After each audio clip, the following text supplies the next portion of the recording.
Olá, Shalom, paz do Senhor Jesus, Deus te abençoe, Deus te proteja, Deus te guarde, Deus te renove nesta hora, Deus te fortaleça com a palavra bendita e maravilhosa do nosso Deus Todo-Poderoso.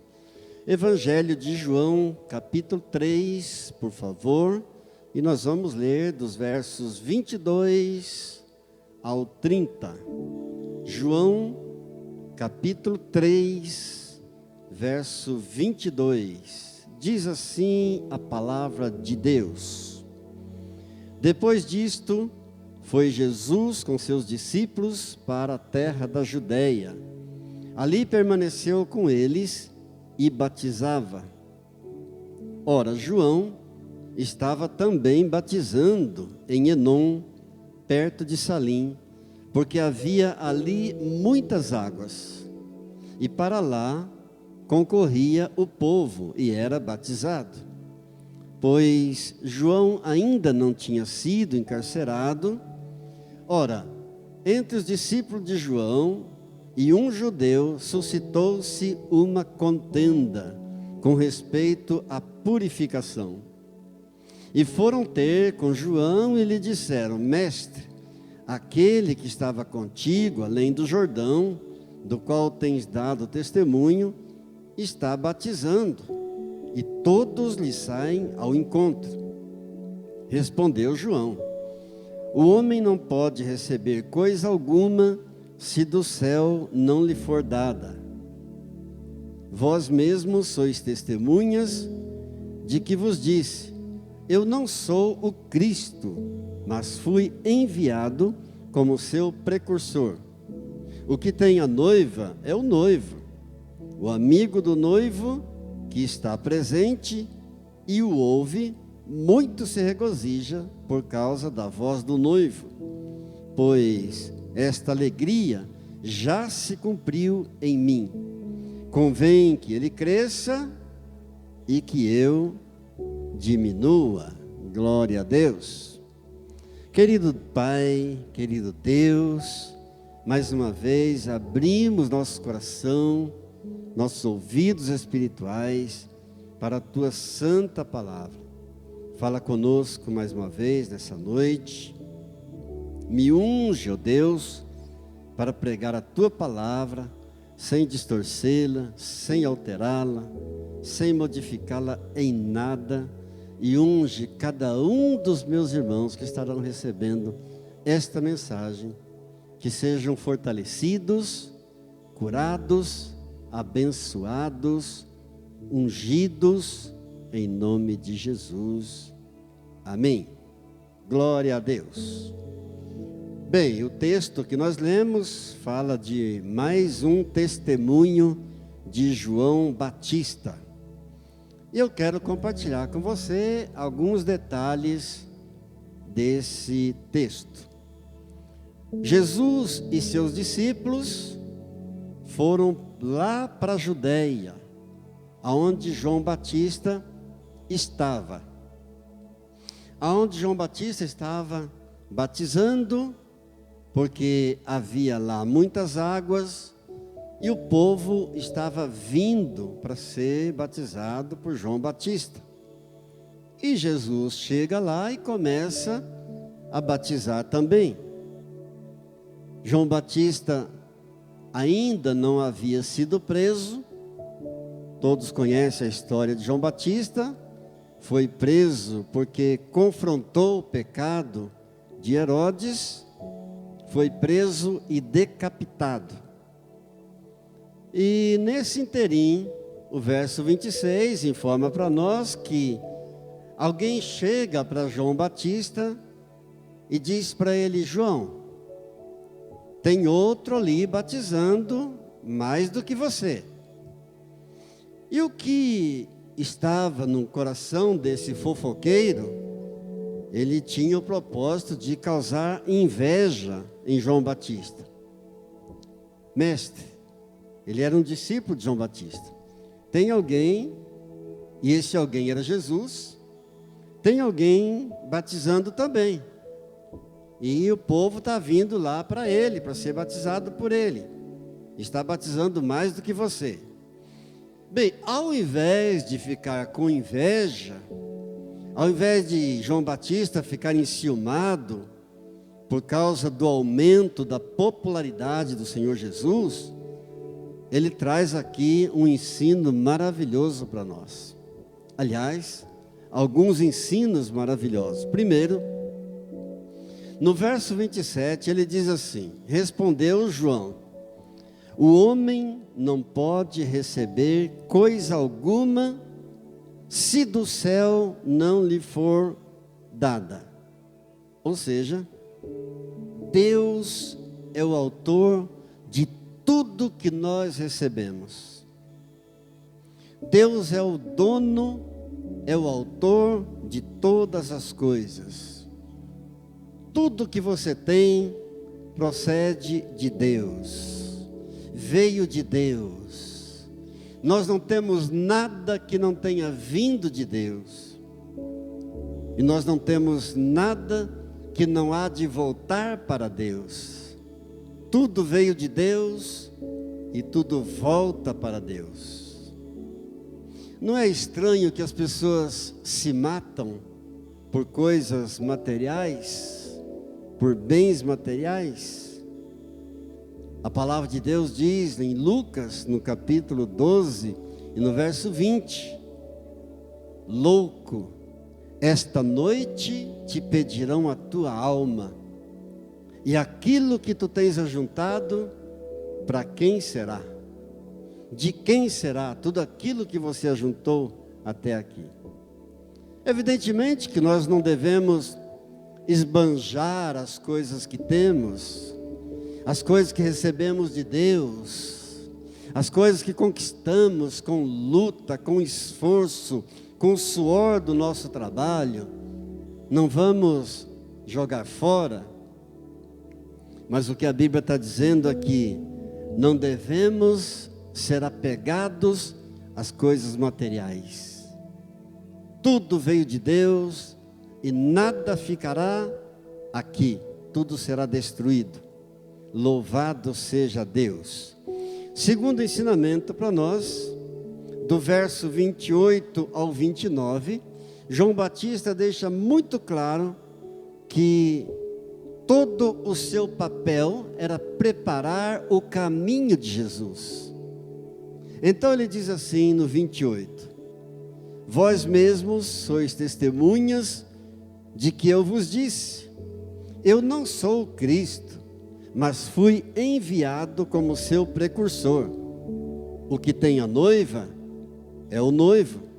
O amigo do noivo que está presente e ouve o seu amigo, muito se alegra por causa da voz do noivo, pois esta alegria já se cumpriu em mim.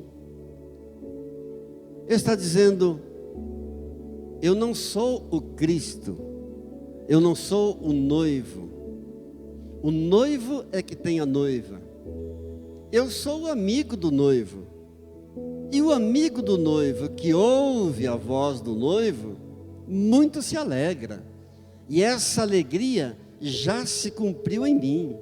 Ou seja, eu já vi o noivo vindo. Eu já vi o noivo chegando. Eu sou amigo do noivo. Eu já experimentei esta alegria. Ele está dizendo que todo o seu papel, toda a sua função era preparar o caminho do noivo, o caminho de Jesus Cristo. E no verso 30, então, ele traz o maior ensinamento aqui para nós, quando ele diz: convém que ele cresça e que eu diminua. Glória a Deus. Convém que ele cresça e que eu diminua. Ou seja, ele já tinha cumprido o seu papel, ele já tinha cumprido a sua tarefa, ele já tinha anunciado o Messias já tinha chegado, e dali para frente, ele só tinha agora que diminuir, que eu diminua para que ele cresça. Aleluia! Ou seja, eu já fiz o meu papel, já cumpri a minha missão, que era anunciar o Messias, anunciar a vinda do noivo, que já chegou. Glórias a Deus. Amados, retroceder é uma tarefa muito difícil para muitos. Ter que retroceder, ter que voltar atrás, é uma tarefa muito complicada para muitas pessoas. Regredir em plena atividade, quando o mundo só nos ensina a avançar, a crescer. Do ponto de vista do mundo, retroceder é uma atitude muito estranha. Do ponto de vista do mundo, retroceder chega a ser quase que uma loucura. É contrária ao que o mundo ensina. O mundo ensina que temos que avançar, cada vez mais, crescer, custe o que custar. Temos que crescer cada vez mais. Porque no mundo, o normal é querer mais para si. No mundo, o normal é querer conquistar cada vez mais a fama, conquistar cada vez mais o dinheiro, conquistar cada vez mais a glória, conquistar cada vez mais o nome, ficar famoso. Mas o que nós estamos vendo aqui é que João Batista estava servindo o reino de Deus e não o mundo, ensinando para nós que nós igualmente devemos servir ao reino de Deus e não ao mundo.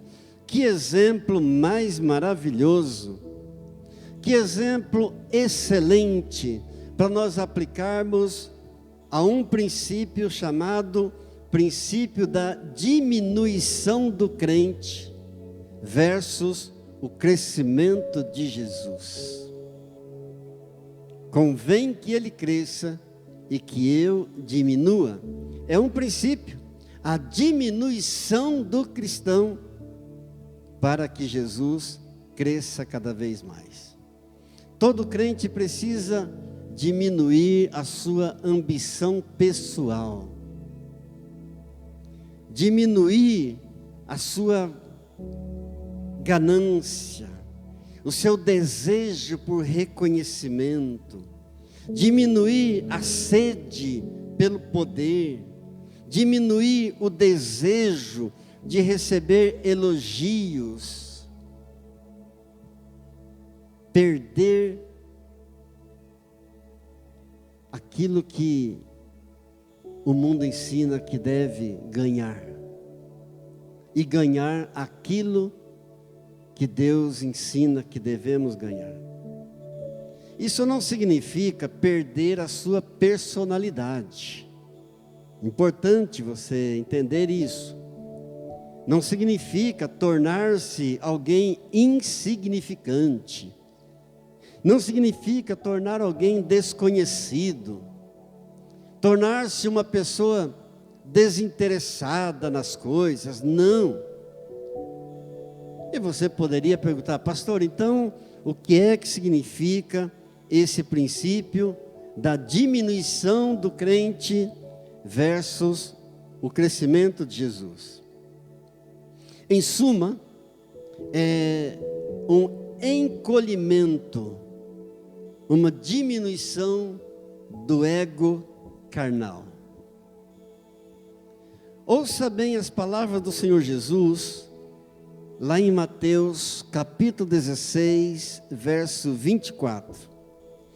Então disse Jesus aos seus discípulos: se alguém me quer vir após mim, a si mesmo se negue, tome a sua cruz e siga-me. Palavras de Jesus: se alguém quer vir após mim, a si mesmo se negue, tome a sua cruz e siga-me. Aqui o Senhor Jesus acrescenta o mandamento da negação de si mesmo. O mandamento de crucificar a carne. Para seguir Jesus, é preciso abandonar completamente o desejo natural de buscar a fama. Para seguir Jesus, é preciso abandonar completamente o desejo natural de buscar o poder, de buscar o reconhecimento, de buscar o elogio, porque isso é um desejo natural do ser humano, em que o ser humano faz quase que inconscientemente, querer poder, querer fama, querer elogio, querer o reconhecimento das pessoas. A Bíblia nos diz em Provérbios, no capítulo 27, no verso 2: seja outro o que te louve, e não a tua boca. Seja outro o que te louve, e não a tua boca. Amados, Filipenses, no capítulo 2, no verso 3, o apóstolo Paulo traz um outro ensinamento maravilhoso: nada façais por partidarismo ou vanglória. Ou seja, não faça nada procurando ser a última banana do cacho. Não faça nada buscando ser a última bolacha do pacote. Nada façais por partidarismo ou por vanglória, mas por humildade, considerando cada um os outros superiores a si mesmo. Glória a Deus, glória a Deus. E mais até do que um encolhimento do ego carnal, mais até do que uma diminuição do ego carnal, esse princípio, o princípio da diminuição do crente para o crescimento de Jesus, significa a morte da carne, a morte do ego. Em Gálatas, no capítulo 5, no verso 24, o apóstolo Paulo diz: e os que são de Cristo Jesus crucificaram a carne com suas paixões e com suas concupiscências. Quem age dessa maneira, crucificando a sua carne, amontoa brasas vivas na cabeça do inimigo. Quem age dessa maneira, crucificando a sua carne, envergonha Satanás, envergonha o diabo. E os que são de Cristo Jesus crucificaram a carne com suas paixões e concupiscências. Ou seja, para o povo de Jesus, para o povo de Cristo, a cruz quebrou o domínio da lei. A cruz desfez todo o domínio da lei. Queridos, em Gálatas, capítulo 2, no verso 19, diz assim a palavra de Deus: porque eu, mediante a própria lei, morri para a lei, a fim de viver para Deus. Estou crucificado com Cristo. Glória a Deus. Paulo está dizendo, mediante a própria lei, eu morri para a lei, a fim de viver para Deus. E alguns, ainda hoje, querem viver segundo a lei, sendo que a cruz já quebrou o domínio da lei. Alguns ainda querem viver debaixo da lei. Precisam ler mais a Bíblia. Paulo está dizendo: eu morri para a lei. Ou seja, a lei já não tem mais domínio. Eu morri para a lei a fim de viver para Deus. Romanos, capítulo 10, verso 4. A Bíblia diz assim: porque o fim da lei é Cristo, para a justiça de todo aquele que crê. O fim da lei é Cristo, para a justiça de todo aquele que nele crê. Ou seja, em Cristo Jesus acabou a lei. A lei foi dada para nos levar ao Evangelho. Não significa que a lei seja ruim. Não, a lei é de Deus, a lei veio de Deus. E Deus não dá nada ruim para nós. Mas a lei foi dada para nos levar ao Evangelho. Chegando ao Evangelho, morri para a lei. É o que Paulo está dizendo aqui, em Gálatas 2,19. Eu, mediante a própria lei, morri para a lei, a fim de viver para Deus. Estou crucificado com Cristo Jesus. Então, todo o Velho Testamento é uma preparação para a vinda de Jesus. Todo o Velho Testamento aponta para Jesus. Toda a lei apontava para a vinda de Jesus. Glória a Deus. Jesus atualizou a Bíblia, cumpriu o propósito, cumpriu a palavra de toda a lei, de todos os profetas, de todo o Antigo Testamento. Atualizou a Bíblia. Glória a Deus. A lei não apagava o pecado. A lei era apenas um paliativo para o pecado. Jesus veio para apagar todo o pecado. A lei não transformava ninguém. Jesus transforma o coração do ser humano. A lei veio para apontar os problemas. Jesus veio para resolver os problemas. Agora nós temos o DNA de Cristo Jesus. Agora estamos crucificados com Cristo Jesus. Como Paulo está dizendo em Gálatas 2,19, estou crucificado com Cristo Jesus. Diga: louvado seja Deus. Louvado seja Deus. Você poderia perguntar: mas pastor, morrer para a lei não é pecado? Não, não é. Por quê? Morrer para a lei não é transgredir, não é pecar, não, porque Jesus cumpriu com todas as exigências da lei.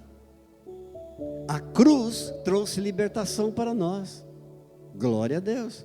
Estamos agora debaixo da graça e não debaixo da lei. Louvado seja Deus. Amados, Colossenses capítulo 3, dos versos 5 ao 9, vai falar dessa sublimidade de Cristo Jesus. Eu vou ler para você. Colossenses capítulo 3, do 5 ao 9.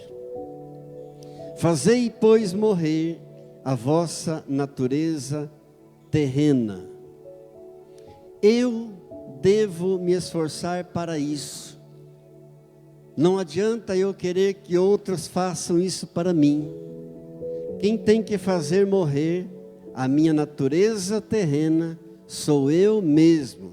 Fazei, pois, morrer a vossa natureza terrena. Quais são as naturezas terrenas? Prostituição, impureza, paixão lasciva, desejo maligno e avareza. Temos aqui uma lista de 5 pecados.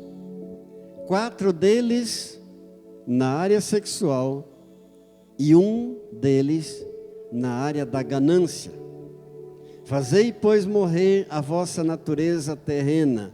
Primeiro, prostituição, área sexual.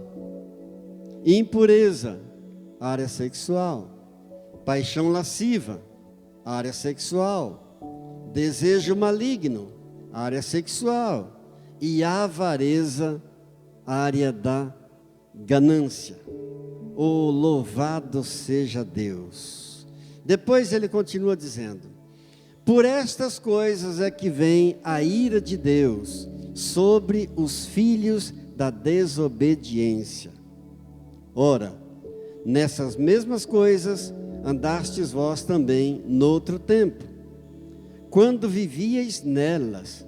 Agora, porém, despojai-vos igualmente de tudo isso: ira, indignação, maldade, maledicência, linguagem obscena do vosso falar. Não mintais uns para os outros, uma vez que vos despistes do velho homem com os seus feitos, e vos revestistes do novo homem, que se refaz para o pleno conhecimento, segundo a imagem daquele que o criou. Aleluia. Glórias a Deus. Glórias a Deus. Existe um modo de vida por aí que é incompatível com a vida de Jesus Cristo.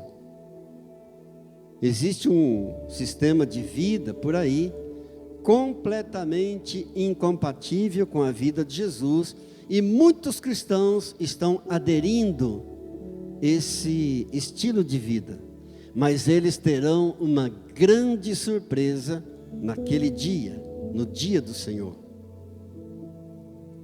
O apóstolo Paulo requer de nós um afastamento completo da vida antiga, um rigoroso afastamento da vida velha passada. No versículo 5, ele traz essa relação de 5 vícios, 5 pecados, 4 deles na área do sexo e 1 na área da ganância. No versículo 8, ele traz mais uma lista de 5 vícios: ira, indignação. O que é indignação? Aborrecimento, aborrecer os outros, perturbar os outros. Ira, indignação, maldade, maledicência, linguagem obscena. O alvo do crente é ser o menor. O alvo do crente é ser aquele que serve. Infelizmente, o que nós temos visto hoje em muitas igrejas são verdadeiros shows, apresentações, com o intuito de atrair pessoas, de convencer pessoas. Amados, se o Evangelho de Jesus Cristo não atrair pessoas, se a palavra de Deus não atrair pessoas, nada mais atrairá. Apresentações, shows, podem até atrair pessoas por um período. Não por acaso, existem muitas igrejas cheias, porém de corações vazios. É a palavra de Deus que convence, é a palavra de Deus que atrai, é a palavra de Deus que tem poder. Diga glória a Deus. João Batista está ensinando aqui exatamente o contrário do que acontece no mundo hoje. O mundo aprova alguém por aquilo que ele tem. Uma pessoa, segundo o mundo, vale quanto ela tem. O mundo aprova alguém pelo tanto que a pessoa cresce. O mundo aprova alguém pelo tanto que a pessoa domina, Mas Deus aprova alguém por aquilo que ele abre mão de si. Deus aprova alguém por aquilo que ele diminui de si, por aquilo que ele se humilha, por aquilo que ele ama. Deus aprova alguém por aquilo que ele dá, por aquilo que ele se entrega. Deus não despersonaliza ninguém. Deus não muda a personalidade de ninguém. Aquela pessoa que antes de vir para Deus, antes de conhecer a Jesus, era uma pessoa cheia de força de vontade. Quando vem para Jesus, ela continua sendo uma pessoa, só que agora cheia de força de vontade para não pecar. Glória a Deus. Aquela pessoa que antes de vir para Jesus era uma pessoa cheia de energia, ela agora se torna uma pessoa cheia de energia para praticar boas obras, para fazer coisas agradáveis a Deus, na obra de Deus, na casa de Deus. Aquela pessoa que era uma pessoa cheia de inteligência, agora quando vem para Jesus, ela se torna uma pessoa cheia de inteligência para estudar a palavra de Deus, para compreender a palavra de Deus. Aquela pessoa que antes de vir para Jesus, era uma pessoa muito persuasiva, era uma pessoa que falava bem, era uma pessoa convincente. Ela continua sendo uma pessoa persuasiva, uma pessoa convincente, mas para pregar a palavra de Deus, para anunciar o poder de Jesus, para anunciar o poder do Espírito Santo, para poder anunciar a vida nova que Jesus Cristo traz, na transformação que Jesus Cristo opera no coração das pessoas. Deus não despersonaliza ninguém. Glória a Deus. Tudo isso dará lugar a uma coisa maravilhosa que se chama o crescimento de Jesus Cristo em nós. Convém que Ele cresça e que eu diminua. Louvado seja Deus. Que Deus nos ajude. Que Deus nos ajude a cumprir esse ensinamento de João Batista. Convém que Ele cresça e eu diminua. Te convido a um momento de oração em nome de Jesus. Querido Deus e Pai, graças por Tua palavra que nos ensina cada dia mais. Graças por tudo, ó Deus. Graças pela vida, graças por tudo que tenho, porque tudo que tenho procede do Senhor. Não tenho nada que não tenha vindo do Senhor. E não tenho nada que não há de voltar para o Senhor. Porque tudo é Teu. Graças Te dou pelo ar que eu respiro. Obrigado, Deus. Obrigado, Pai. Porque no fim de um dia eu posso repousar em paz pela Tua graça, pela Tua misericórdia. Debaixo da Tua proteção, eu me deito e logo pego no sono, porque é o Senhor que me sustenta. E a cada dia, quando acordo, a cada manhã, eu tenho ali as misericórdias do Senhor sendo renovadas sobre a minha vida, Pai. Muito obrigado, Senhor. Muito obrigado, Deus. Porque de Ti é que vem o meu socorro. É de Ti, Jesus, que vem a minha proteção. Eleva os olhos para os montes, de onde me virá o socorro? O meu socorro vem do Senhor, que fez o céu e a terra. Ele não permitirá que os meus pés vacilem, não dormirá aquele que me guarda. É certo que não dorme nem dormita o guarda de Israel. O Senhor é quem me guarda. O Senhor é minha sombra à minha direita. De dia não me molestará o sol, e nem de noite a lua, porque o Senhor me guardará de todo mal. O Senhor guardará a minha alma, o Senhor guardará a minha entrada e a minha saída, desde agora e para todo sempre. E os que creem nessa palavra bendita e maravilhosa, Digam amém, amém, graças a Deus. Quero orar por você um pouco mais. Estende as tuas mãos para Ele. Pai Santo, Pai querido, olha para cada mão estendida para o Senhor nesta hora. Para cada coração quebrantado nesta hora na tua presença, Deus.